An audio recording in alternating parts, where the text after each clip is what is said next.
There has never been a president who was in office at the time attend the Indianapolis 500, but we've had 3 former presidents. The first was Gerald Ford in 1979, and he was in town to be the Grand Marshal for the parade, and then came to the race. And then in 2003, we had 2. We had Bush the Elder, was a guest of Tom Kelly, who was a car owner at the time, and then Bill Clinton also came, and he was a guest of the Simons, so they were both here at the same time.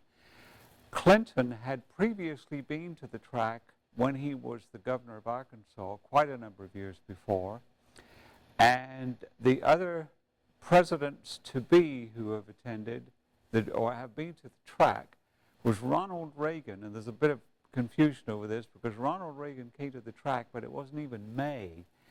It was in the spring of 1976, and he was in town. He was campaigning to get the Republican nomination for president, which he didn't get, by the way. And so he came here, and there was some testing going on. He actually drove the pace car, but that's the only time that he was at the track.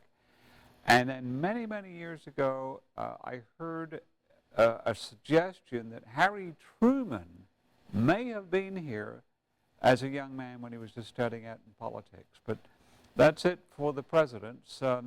Of the vice presidents, Dan Quayle probably holds the record for the most number of appearances here. He came when he was a boy several times, and then when he was the vice president, in fact, he came up into the radio booth on the morning of the 1991 race, I believe it was, and Johnny Rutherford was the driver expert, and Dan Quayle came in with the Secret Service.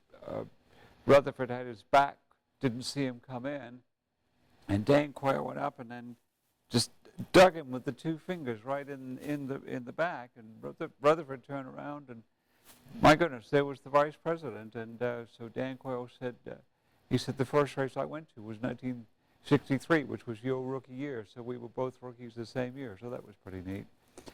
And then of presidential hopefuls, Barry Goldwater probably came to the track more times than any other of those politicians. He came before the war, and then for a number of years when he was running for president, of course, he did not. But in the later 60s and through the 70s and 80s, he would be here about every year.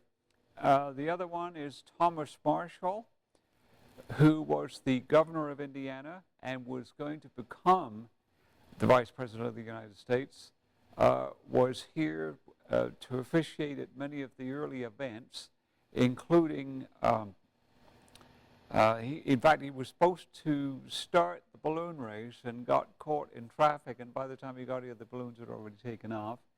And then when the bricks were laid in the fall of 1909, when they did the official dedication on December the 17th, Thomas Marshall was there to officially lay the brick. I'm not sure if he ever came back to the 500 as vice president, and I think that covers everybody.